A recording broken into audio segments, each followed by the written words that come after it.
2019년도 1월 첫째 주를 믿음 안에서 시작하신 여러분들을 축복하고 환영합니다. 저는 오늘 읽어드린 빌립보서 2장 5절에서 11절까지 말씀을 가지고 그리스도의 예수의 마음을 품으라, 이와 같은 제목으로 하나님의 말씀을 준비하도록 하겠습니다. 이 그림이 뭔지 아십니까? 아시죠?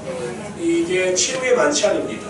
이 치유의 만찬을 그린 화가의 이름은 레오나르도 다 빈치입니다. 이 치유의 만찬의 그림이 어디에 있는지 아십니까?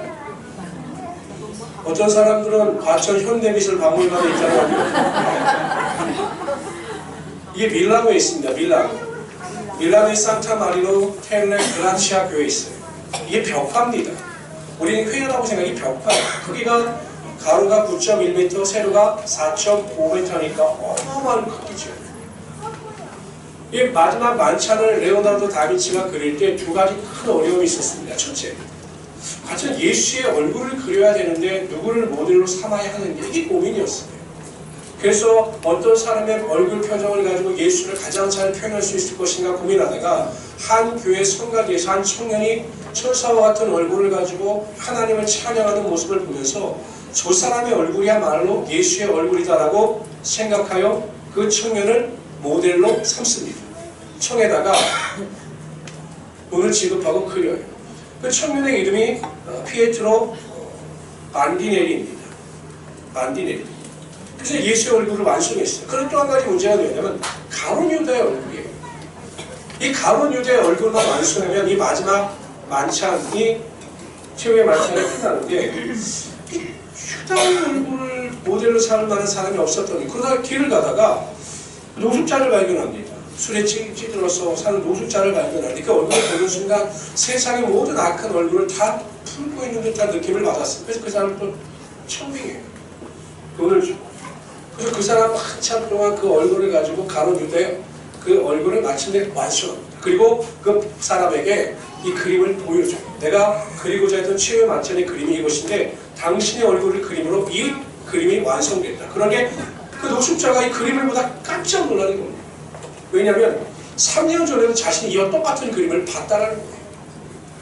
그래서 이 레오나르도 다빈치가 어디에서 누가 이 그림을 그렸는가에 대해 궁금했기 때문에 계속 물었죠. 알고 보니까 여러분 이 청년이 누구였을까요? 노숙자가 3년 전에 예수의 얼굴이었던 반디넬이었어요.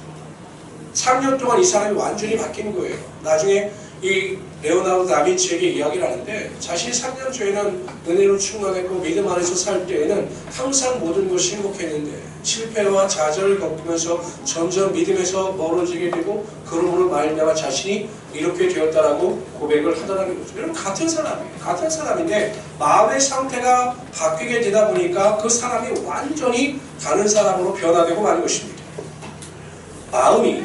마음이 그 사람이다라고 하는 말이 있어요. 어떠한 마음가짐을 가지느냐에 따라 그 사람이 결정되어진다는 거죠. 생각해보세요. 여러분, 악한 마음을 가지면 그 사람이 악한 사람이 되는 겁니다. 선한 마음을 가지면 그 사람이 선한 사람이 되는 겁니다. 그 마음에 예수 그리스도를 모시고 있는 사람이고 예수 그리스도의 십자가 은혜 가운데 살아가는 사람이라면 그 사람은 하나님의 자녀이고 하나님께서 허락하신 영생의 축복을 얻는 자입니다. 그러나 그 마음에 악함이 있고 사단을 섬기며 살아가는 자들은 사단의 종이고 멸망의 사람이 될 수밖에 없는 것이죠. 사도 바울이 빌립보 교회 이 빌립보서를 기록할 때 빌립보 교회는 완전한 교회였습니다. 굉장히 훌륭한 교회였어요. 그런데 사도 바울이 보기에 한 가지 부족한 점이 있는데 교회 안에 다툼과 분열이 있는 것입니다. 어떻게 하면 이 분열과 다툼을 해결할 수 있을까? 교회가 하나가 될 수 있을까? 교회가 서로 사랑할 수 있을까? 고민하고 기도하는 사도 바울은 한 가지 결론을 내립니다. 그것은 곧 그리스도의 예수의 마음을 가지고 살아가면 교회가 하나가 되고 분열과 다툼이 사라질 것이다라고 하는 확신이 들었습니다. 그래서 빌립보서에게 를 통해서 너희가 그리스도의 마음을 닮아가야 한다라고 강조하고 있는 거죠. 제가 2018년 9월달부터 2019년도에는 우리 성도들이 어떠한 믿음의 표대를 향해서 걸어갈 것인가, 우리가 어떠한 목적과 어떠한 그 삶의 신앙의 열매를 위해서 살아갈 것인가 기도하면서 주게 주신 하나님의 은혜가 이것이었습니다. 우리가 그리스도 예수의 마음을 가지고 살아가게 되면 가정이 살아나고 가정 안에 하나가 일어나고 교회 안에 하나님의 사랑이 분명히 흘러넘치게 될 것이다 라고 하는 그 마음의 은혜와 소원이 있었기 때문에 제가 올해는 그리스도 예수의 마음을 닮아가는 사람이 되자라고 우리 교회의 주제를 정했습니다. 그래서 저는 오늘 시간, 그렇다고 우리가 예수 그리스도의 마음을 닮아가기 위해서 예수님은 어떠한 마음을 가지고 이 세상을 살아가셨는가에 대하여 살피고 함께 은혜를 나누고자 합니다. 핵심은 6절에서 8절이에요. 여기 한 목소리 다 같이 한번 읽어봅시다. 2장 6절에서 8절 읽습니다. 시작. 하나님의 본체시나 하나님과 동등됨을 취할 것으로 여기지 아니하시고 오히려 자기를 비워 사람의 모양으로 나타나셨음에 자기를 낮추시고 죽기까지 복종하셨으니 예수 그리스도는 하나님의 아들이시요 곧 하나님이십니다. 근데 그 하나님이 인간의 몸을 입고 이 땅에 오셨습니다. 종의 형체를 가졌다. 종의 모습으로 오셨다. 이렇게 표현하고 있습니다. 예수님의 마음을 한마디로 표현한다면 종의 마음을 가지고 사신 겁니다. 예수님은 첫 번째로 종의 마음을 가지고 사람들을 섬기셨어요. 예수님은 종의 마음을 가지고 정말 우리들을 사랑하시면서 우리를 섬기셨습니다. 우리를 섬기시기 위해서 첫 번째 종의 마음을 가지고 권리를 포기하셨습니다. 특권을 포기하셨습니다. 여러분 보통은 사람은 자기가 가지고 있는 특권이나 권리를 포기하고 싶지 않아 합니다. 그걸 누리고 싶어 하죠. 얼마 전에도 여러분 국회의원이 공항에서 신분증을 꺼내서 보여달라고 하는 공항 직원의 요구를 거부하죠.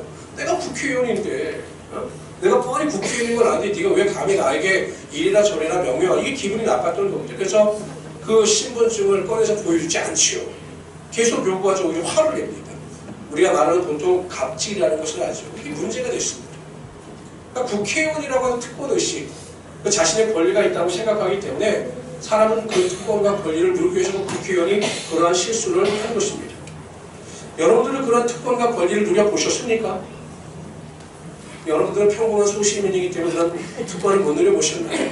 저는 은행에서 한번 누려봤어요. 제가 은행과 오래 거래를 했더니 하루는 은행 창구에 앉아있는 줄이 너무 긴 겁니다.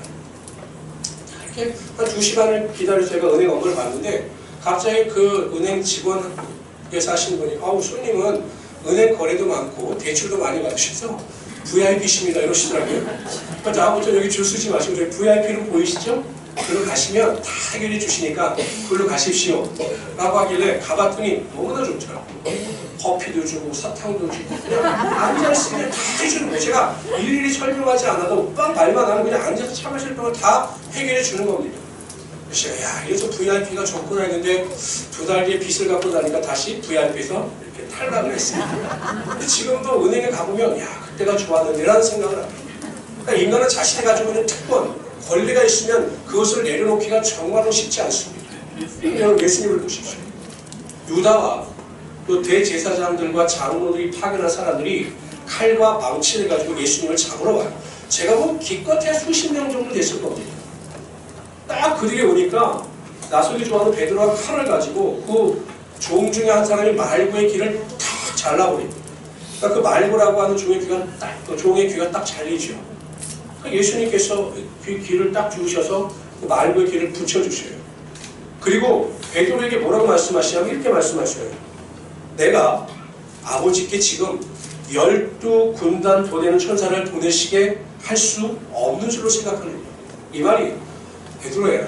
내가 하나님의 아들로서 하나님께 기도하면 12군단도 더 되는 천사가 와서 이들을 완전히 멸할 수 있는데 내게 그런 능력이 없다고 네가 생각하느냐 이렇게 물으시는 겁니다. 여러분 12군단은요.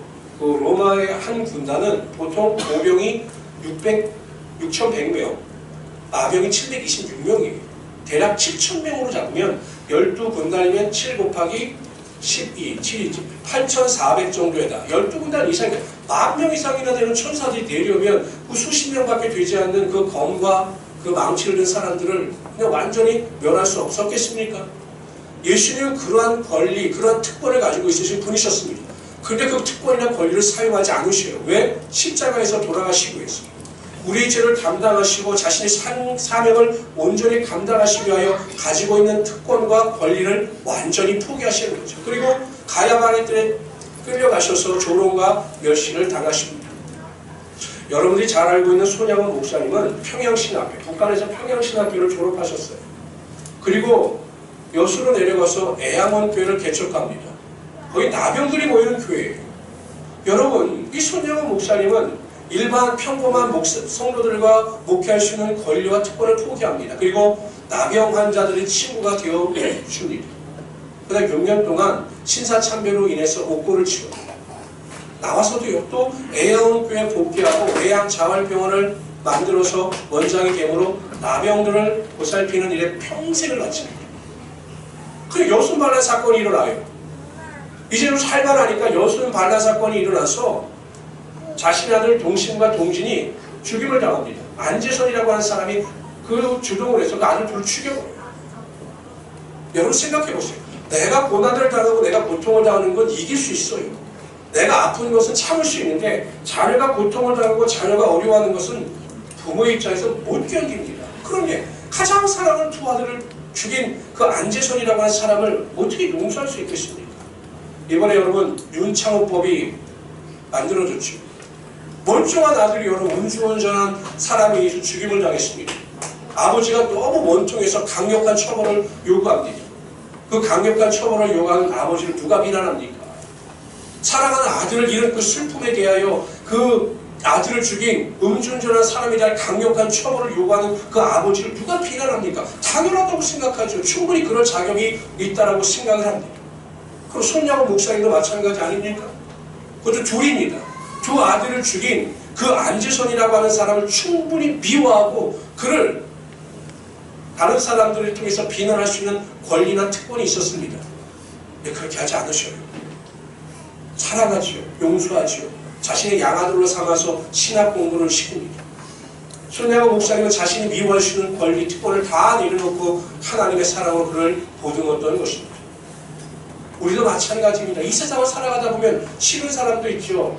마음에 들지 않는 사람도 있죠. 미워할 수 있는 사람도 있습니다. 충분히 그런 자격이 우리에겐 있어요. 나를 괴롭히는 사람을 미워할 수 있는 자격이 우리에겐 있습니다. 그러나 그러한 권리, 미워할 수 있는 자격을 다 내려놓고 하나님의 명령과 말씀을 쫓아 그들을 섬기며 살아가는 것이 하나님께서 원하시는 우리의 삶이 될 수가 있다는 것입니다. 우리가 다른 사람의 실수나 잘못에 대해서 왜 분노를 느끼고 정죄하고 비난할까요? 우리 힘들게 하면 비난합니다. 정죄합니다. 왜 그럴까요? 아직도 우리의 마음은 우리가 주인이기 때문입니다. 종의 마음을 가지지 못하고 주인의 마음을 가졌기 때문에 여전히 비난하고 정죄하고 미워함으로 말미암아 하나님 앞에 바로 서지 못하고 있는 것입니다.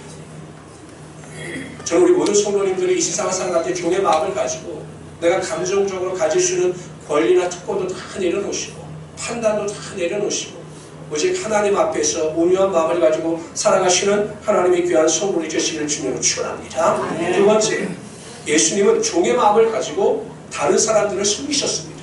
다 같이 한번 읽어봅시다. 시작. 인자가 온 것은 섬김을 받으려 함이 아니라 도리어 섬기려 하고 자기 목숨을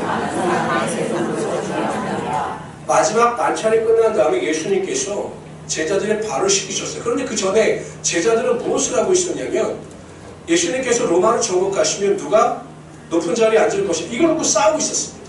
예수님이 이제 십자가를 지시러 가셔야 되는데 제자들은 누가 높냐 이것 때문에 싸우는 것이에요. 예수님 보기에 더 만신한 거죠. 그래서 예수님께서 갑자기 겉옷을 벗으시고 허리에 수건을 채신 채로 제자들의 발을 닦으셨어요. 여러분, 우린 지금 운동화를 신고 있기 때문에 그렇게 발이 더럽지 않아요. 그러나 그 광야가 많은 이스라엘에서는 샌들 신고 다니기 때문에 발이 굉장히 더럽습니다. 이 발 닦는 일은 주로 종들이 했어요. 종들. 근데 예수님께서 직접 제자들의 발을 다 닦아주셔요. 그리고 나서는 뭐라고 말씀하시는 내가 너의 발을 닦은 것 같이 너도 세상에 나가 다른 사람을 섬겨야 한다고 말씀하십니다. 예수님께서 제자들의 발을 닦으신 이유와 목적은 너희들도 똑같이 종의 마음을 가지고 다른 사람을 섬겨야 한다고 알려주신 거죠. 제가 식당에 갔습니다. 근데 가보니까 제가 앉은 자리 식탁이 너무 더러워요. 저는 보통 같은 거 제가 그냥 냅킨을 꺼내서 다 닦습니다. 이렇게. 그런데 만약에 제가 너무 더러워서 그 일하시고 이렇게 서빙을 들어주시는 분에게 이모님 여기 식탁이 너무 더러운데 이 식탁을 좀 닦아주시면 안 되겠어요? 라고 요청을 합니다. 그런데 이 이모님이 오셔가지고 갑자기 이 행주를 저에게 딱 던져주면서 식탁에 던져주면서 닦으세요. 그럼 기분이 좋을까요? 이거 닦아달라고 하는데 이거 수건 딱 던지시면서 닦으세요. 그럼 기분이 좋을까요? 거기까지 제가 참아서 이제 깨끗이 닦았습니다. 음식이 나왔습니다. 갑자기 저를 부르는 겁니다. 손님, 네, 음식 갖다 드세요. 저기 저 창고에 나온 음식 갖다 드세요. 라고 음식을 시킨 제가 기분이 좋겠습니까? 여러분, 서빙을 하는 일을 담당했으면 자신이 맡은 바 직분에 대하여 충실할 때 그게 가장 아름다운 거예요. 손님에게 서비스를 제공하는 일이 자신의 본분이면 그것에 최선을 다할 때 그게 가장 아름다운 모습입니다. 성도는 섬김을 받기 위하여 성도의 모습을 가지고 살아가는 자들이 아니라 다른 사람들을 섬기기 위하여 살아가야 하는 것이 성도의 모습이에요. 그런데 다른 사람을 섬길 때 그렇기 때문에 가장 아름다운 거죠. 섬김을 받으려고 한다면 성도로서 가장 취한 것입니다. 예수님께서 이렇게 말씀하셨습니다. 그러므로 무엇이든지 남에게 대접을 받고자 하는 대로 너희도 남을 대접하라. 이것이 율법이요 선지자니라. 이렇게 말씀하셨습니다. 그러므로 먼저 다른 사람을 대접하고 섬기는 것이 이상한 일이 아니라 여러분 당연한 일이에요. 당연한. 여러분 요즘에 설거지 당번 없으시죠? 젊은 부부들과 청년들. 학용영재. 네. 왜 설거지 당번과 이게 순서가 없어졌는지 아십니까? 당연히 없어지니까 어떤 분들이 이런 아이고 일회용 컵을 쓰니까 설거지 당번이 없어졌나 보네요. 아니에요. 여전히 설거지를 하셔요. 조금이지만. 이 설거지 당번이 없어진 이유가 이렇습니다. 우리 권사님들이 이렇게 말씀하셨어요.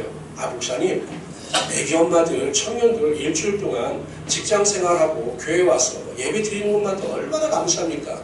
이것도 은혜.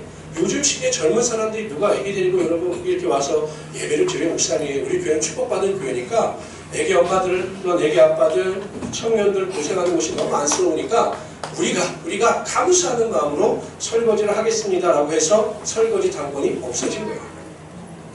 그럼 목사님 왜 안 하십니까? 제가 하면 젊은 부부들이 부담스러워할까 봐 저도 안 하는 겁니다.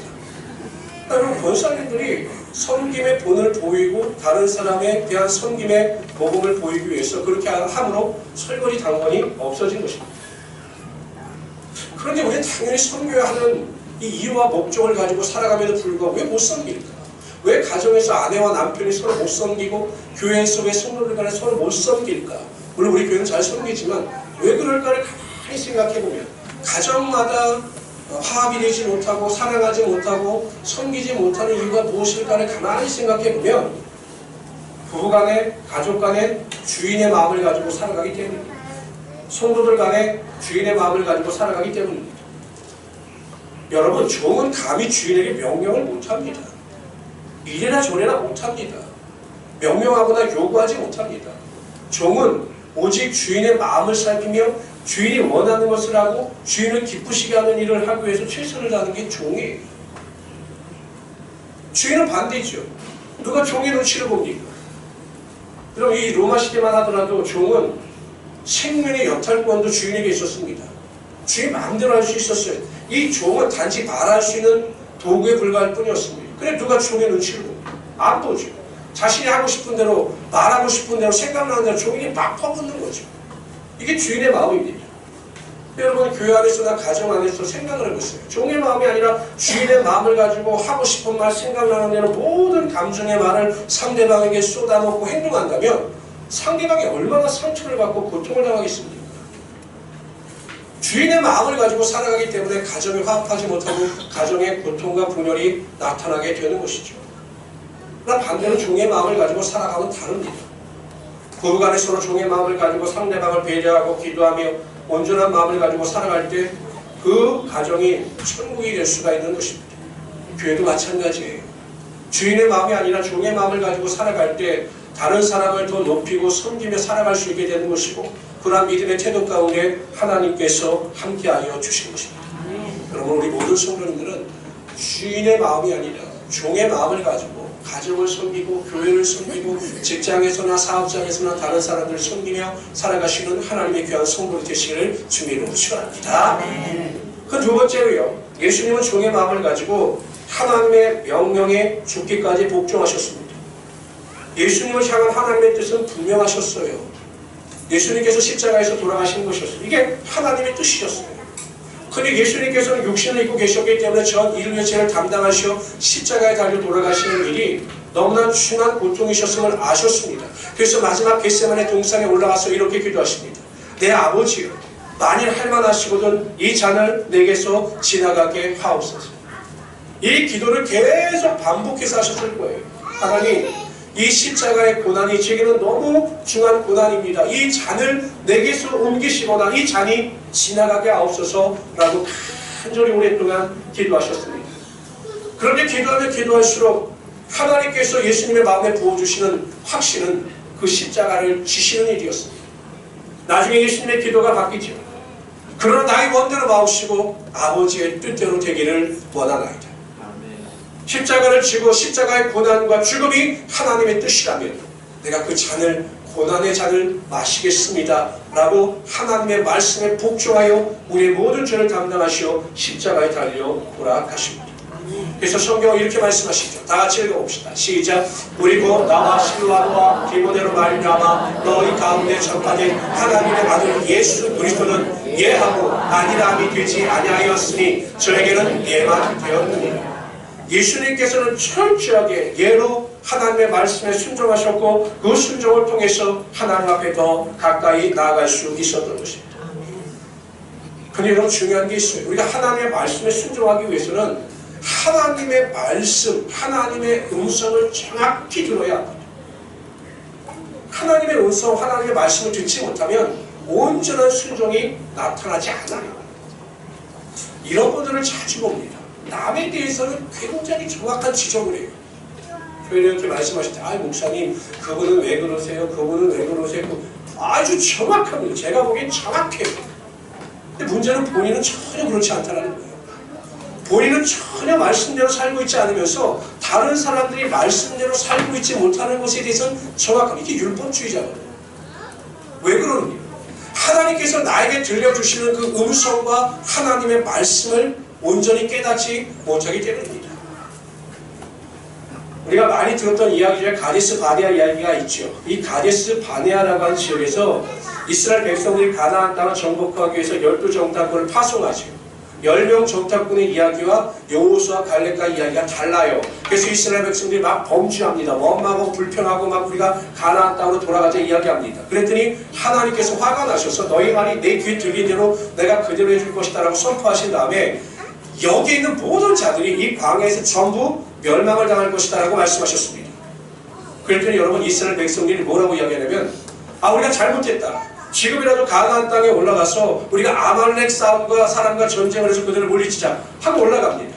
하나님은 절대로 올라가라고 말씀하지 않으셨어요. 그런데 자신들이 멈춰보니까 그냥 올라가서 싸우자고 올라갑니다. 원래 가나안 땅의 정복은 하나님의 뜻이었지만 그때는 아니었어요. 그 순간은 여러분 회개가 필요한 거지 가나안 땅을 정복하는 것이 하나님의 뜻이 아니었습니다. 올라갔다가 완전히 피하고 내려옵니다. 울며 불며 슬퍼하죠. 이와 같은 거예요. 우리의 생각이나 감정대로 움직이지 말아야 한다는 거예요. 우리는 감정이 있고 생각이 있기 때문에 여러분 감정이나 생각대로 움직이는데 절대로 예수 믿는 사람들은 성숙한 성도는 자신의 생각이나 감정대로 움직이고 말하지 말라는 것입니다. 하나님께서 우리에게 음성을 통하여 말씀을 통하여 들려주실 때까지 인내하면서 기다려야 하는 것입니다. 그리고 하나님의 음성과 하나님의 뜻을 알았을 때 그 말씀 가운데 철저히 순종함으로 하나님의 말씀의 역사가 우리의 삶 가운데 분명히 나타나게 하여 주시는 거죠. 학생들이 시험을 보면 선생님들은 정답을 알고 있기 때문에 학생들의 성적을 평가합니다. 그렇잖아요. 선생님들은 정답을 알고 있기 때문에 학생들의 성적을 평가합니다. 아무리 길게 답을 적었어도 정답에서 어긋나면 그거는 틀린 거예요.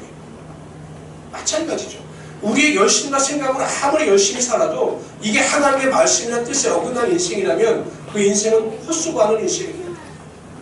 그리스도 예수 안에서 하나님의 말씀에 뿌리를 내리고 그 음성을 들으면서 하루하루 살아가는 자들에게 하나님의 크신 은혜와 능력이 나타나게 하여 주시는 것입니다.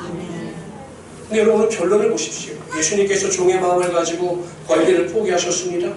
종의 마음을 가지고 낮아지심으로 섬기셨습니다. 종의 마음을 가지고 하나님의 말씀에 순종하여 십자가에 달려 죽으셨습니다. 여기까지 보면 예수님의 인생은 실패예요. 실패잖아요. 섬기고 헌신했는데 결과는 죽음입니다. 근데 만일 여기서 끝났다면, 성경의 이야기가 여기서 끝났다면 종의 마음으로 살아가는 것이 굉장히 무익한 일이죠. 그러나 여러분 보십시오. 하나님께서 마침내 예수님을 살리셨습니다. 단지 살리셨을 뿐만 아니라 세상의 모든 피조물로 하여금 예수의 이름 앞에 무릎을 꿇게 하시고 예수님께 온전히 영광을 돌리게 하여 주셨습니다. 하나님께서 예수님을 하늘로 올리셔서 하나님 우편에 앉게 하여 주신 거죠. 어떤 성도들은 저에게 이렇게 이야기를 합니다. 저도 경험하는 일이죠. 세상은 그래요. 저도 살아보면 그렇습니다. 어디 가서 제가 무슨 물건을 사거나 무슨 일을 할 때 목사라고 그러면 막 사람들이 저를 무시합니다. 목사라고 그러면 천사로 아는지 막 뭐라 그러고 제가 말을 조금만 실수하면 목사가 말이야 이렇게 이야기합니다. 저는 아무것도 잘못한 게 없는데 그냥 목사라고 그러는 사람들이 이상하게 생각하고 막 그래요. 근데 여러분도 마찬가지죠. 목사님 종의 마음을 가지고 착하고 선하게 살면 세상이 저를 인정해 주는 것이 아니라 저를 무시해요. 저를 자꾸 밟으려고 하고 저를 정화는 무시합니다. 종의 마음으로 사는 게 너무 힘들어요. 목사님 맞아요. 힘들어요. 종의 마음으로 사는 게 힘이 듭니다. 그럼 성경을 보세요. 종의 마음으로 살아갔는데 결론이 패배입니까? 좌절입니까? 실패입니까? 아니에요. 승리입니다. 반드시 여러분들이 하나님의 말씀대로 종의 마음을 가지고 권리를 포기하고 또한 종의 마음을 가지고 다른 사람들을 섬기고 종의 마음을 가지고 하나님의 말씀에 순종하게 되면 여러분들이 할 수 있는 것보다 더 큰 은혜와 능력으로 여러분의 삶을 하나님께서 분명히 채워주시고 승리케 하여 주실 것입니다. 저는 우리 모든 성도님들이 이러한 승리를 맛보며 살아가시길 바랍니다.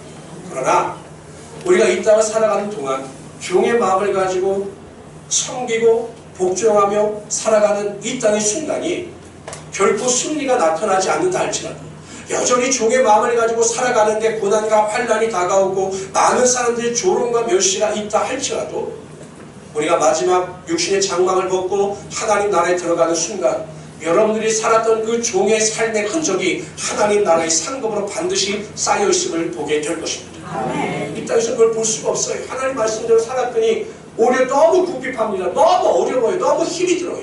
다른 사람들은 내 삶을 인정하지 않아요. 그런데 하나님 나라에 들어가 봤더니 하나님께서 그 모든 것을 기억하시고 하나님 나라에 반드시 상급으로 쌓여게 하여 주셨음을 보게 될 것입니다. 저는 우리 모든 성도님들이 2019년 한 해 동안은 종의 마음을 가지고 살아가시길 바랍니다. 요 안에서 여러분 종의 마음을 가지고 살아가세요. 종의 마음을 가지고 살아가면 절대 판단하거나 정죄하지 않아요. 절대 정죄하거나 판단하지 않아요. 여러분 저도 목사이기 때문에 새벽 예배 때마다 나와 기도하는 기도의 내용이 있어요. 그 기도의 내용이 뭔지 아십니까? 전 딴 기도보다 매일 하는 기도가 이거예요. 하나님, 저는 하나님께서 부르신 하나님의 종입니다. 절대로 성도들을 판단하지 않도록 도와주십시오. 그들의 행동이나 말이나 모든 모습을 가지고 절대 제 인간적인 개인 생각과 감정을 가지고 판단하지 않도록 도와주십시오. 그래서 누구를 더 사랑한다거나 누구를 더 좋아한다거나 이러한 마음이 들지 않도록 하나님 제 마음의 평정과 제 마음의 평안을 주십시오라고 매일 기도합니다. 생각해보세요. 여러분. 목사가 그런 마음을 가지고 누가 좋고 누가 싶고 막 이래서 얼굴에 그 표정이 나타나고 그런다면 양들이 얼마나 상처를 받겠습니까? 그래서 제가 항상 그렇게 기도합니다. 저도 우리 모든 성도님들이 그러한 마음을 가지고 살아가시길 바랍니다. 하나님, 제가 종의 마음을 가지고 정말 내 남편이나 내 아내나 내 자녀들을 섬기면서 살아가겠습니다. 내가 죽게 하듯 내 가족과 내 아내와 내 남편과 직장 동료들을 섬기겠습니다. 하나님, 내가 주의 심정을 가지고 하나님의 말씀에 순종하여 내 감정과 내 이해에 어긋난다 할지라도 철저히 순종하며 살아가겠습니다. 하나님, 입술이 아니라 마음으로 살게 하여 주시고 판단이 아니라 궁일함을 가지고 살아가게 하여 주십시오. 이러한 기도를 가지고 온 2019년 한 해 동안 승리하며 살아가시는 하나님의 귀한 성도들이 되시기를 주님의 이름으로 축원합니다. 기도합시다.